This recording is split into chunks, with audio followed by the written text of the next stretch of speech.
All right, let's take a look at the last two problems from the notes. So this one first, it says triangle ABC. So again, I'm going to start with my strategy of drawing out a picture. So ABC is congruent to triangle DEF. And again, we want to make it as easy on ourselves as possible, so we're going to keep them oriented in the same way. It tells me AB is 17. It tells me that BC is 12.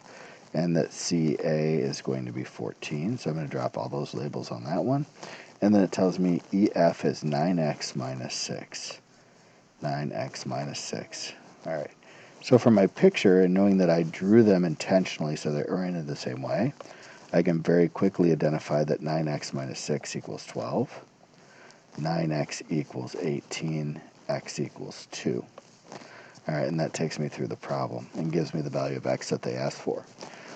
Now, you can also do this without drawing the picture. I don't necessarily recommend it right now, but down the road. So I would go to the piece with the variable x in it, which is EF. And that's the last two of each of the congruent statements. So I'm going to take the last two from the first triangle. So I know EF and BC would have to be congruent. So I can set those two equal. And it's the same equation I got from drawing the picture. It's just another way to get there. Now, looking at the last one, it says given triangle ABC. So ABC is congruent to triangle DEF.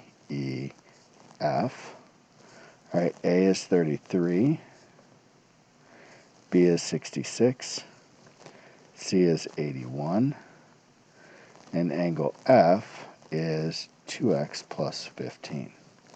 All right, so F is clearly 81 from the picture, so 2x plus 15 equals 81.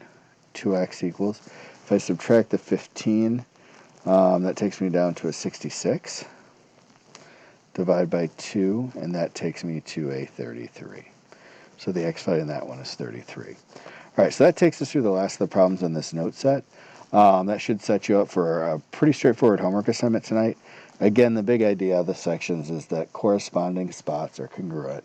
And if that's true, then you have congruent triangles. All right, hope that helps. Bring your questions tomorrow. Thanks. Bye.